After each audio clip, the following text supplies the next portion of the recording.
Okay, so I'm here with Nick. We thought we'd just have a bit of a recap now that we're sort of towards the end of the season now, and just discuss some of the various projects and discoveries that we've been uncovering. And Nick, you and I spoke at the very beginning before a spade had hit the ground this year, and you said to me that it was almost certain that we were going to have some really incredible stuff to report back with, and that has definitely been the case, hasn't it? Well, I think the Ness has lived up to its reputation once again for throwing up lots of new questions, but also some magnificent finds, and getting clarification on many of the ideas that we had before. And that is certainly the case, and we've had a lot of links with other regions. We've had a lot of links with Wessex, haven't we, in the form of some of the Durrington Wall style pottery. Well, I think it's not direct links, but I think, again, it's certain common elements that are appearing at both ends of the country.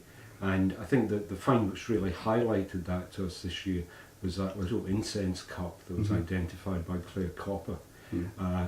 It, on the surface, didn't seem very significant, but luckily Claire, who'd just finished doing her MPhil on such objects, immediately recognised it for what it was. Yeah. This beautiful little incense cup, of which there's only another possibly 4 examples in the UK, and most of those originate from the Stonehenge area, if not one example from actually Stonehenge itself. And that's it. I mean, it's one of those kind of serendipitous things, isn't it, that Claire just happened to have been working on this kind of material, and then lo and behold, it was in her area. It's that structure 26, kind of in between 10 and 12, isn't it? That new extension that's yielded quite a lot of interesting things this year. Yeah, there's been some spectacular finds from that. Quite often, as we've found, we get nice finds, not just from the floors of the buildings, but also from the overlying midden, and structure 26 was no exception, where even just yesterday we had 2 macehead or cushion stone fragments turn up, one discovered by a young lad Harry, who was on one of our excavation clubs.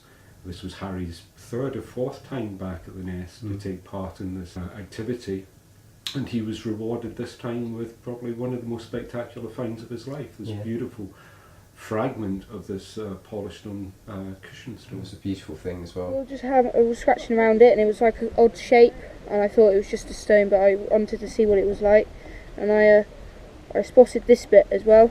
Okay, yeah. And I thought it was a very odd Kind of crystalline, piece. isn't it?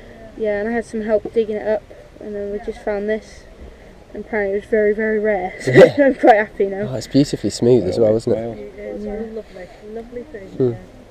Well, on the subject of structure 26, perhaps shall we start there and sort of go through structure by structure, sort of the various tasks and projects and things that we've had going on over the site this year. So as we said, 26 was a bit of wall that was in between structure 10 and structure 12, which we wanted to explore a little bit more and see if we could catch the other end and see the extent of what might have been another building. Of course, we found an external wall face of a completely different structure on one of the first few days, so Yes. it's always the way. Well, structure 26 originally showed in one of the sondages through the southern wall of structure 10, and this wall of structure 26 had obviously been truncated by structure 10.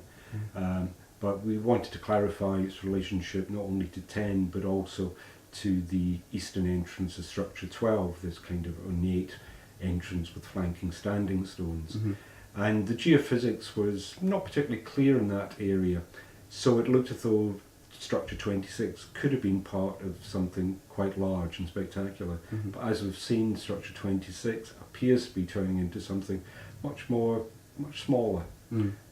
Very strange type of construction, yet to be fully clarified.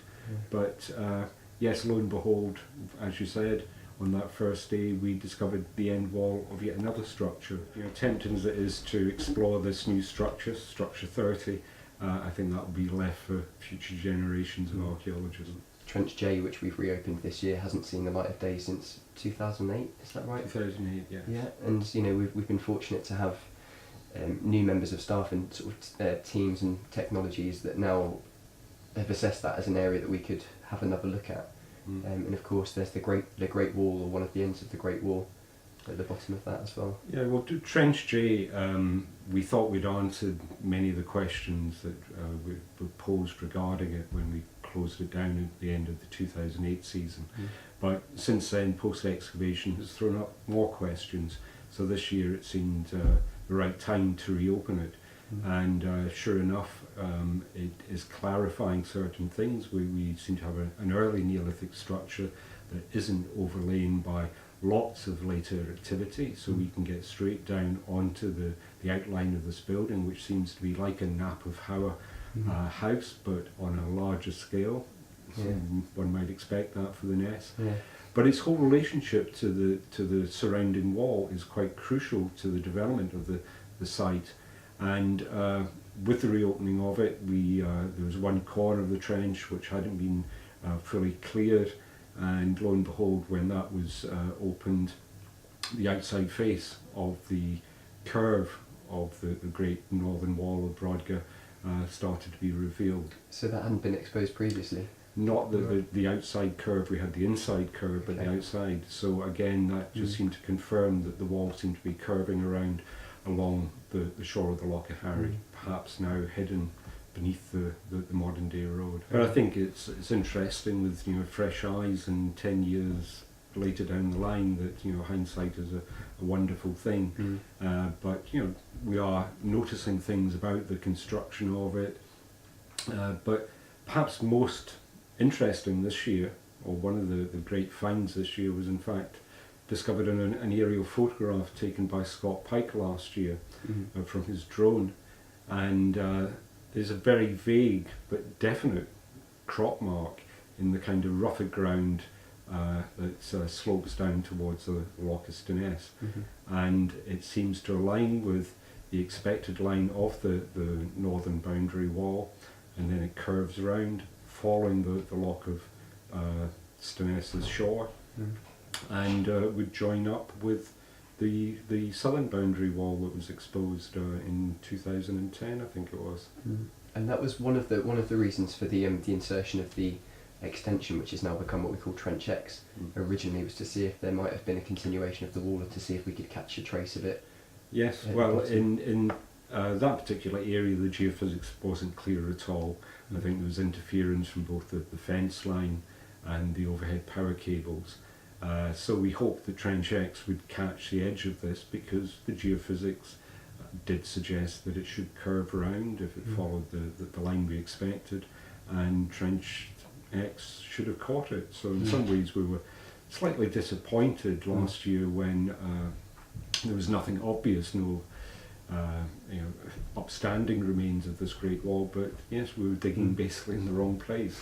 We should be over the fence in the rougher ground, which was never geophysed because it was the slope was too great. So what we're considering now is maybe next year opening a small exploratory trench to investigate it, but also maybe using ground penetrating radar to put some lines across this structure.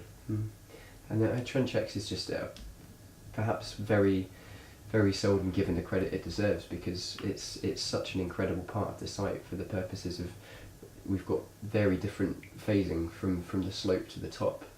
We've got some early structures, and in fact the post hole alignment that we have indicates towards possibly a fairly large and substantial kind of rectangular structure, which is something that we don't have anywhere else on site currently, but it's... Well, I think where it sits in the overall history of the site, it is very late, this timber structure. And although there are timber structures being identified in the early Neolithic, perhaps this one is dating to the very cusp of the end of the Neolithic and beginning of the Bronze Age, and there has been other timber structures identified in Orkney that do date to the Bronze Age.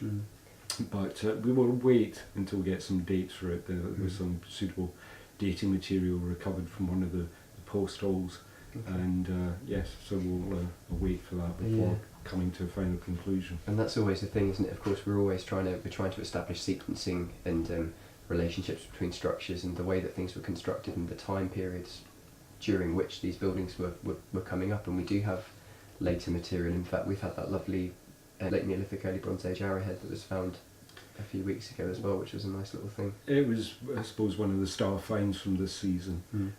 Barb and tanned arrowheads, classic early Bronze Age, usually quite often associated with the so-called beaker package. Yeah. But where that was found sitting on top of the massive bone deposit around structure 10 was in a perfect position. Yeah. There's one sherd of, I suppose, definitive beaker we've had from the site, and that too came from that deposit. So the two fit together beautifully. The continuity of use of the site over various periods and throughout history is fascinating as well. As we now have, as you say, in Trench J, the very early Neolithic Nepperhauer style house, the early to mid to sometimes late structures that we have. Of course, there's structures over other structures, and it's very complex and things. But to have a full kind of spectrum of sequencing from very early to late and sort of approaching Bronze Age into the Bronze Age is great, isn't it?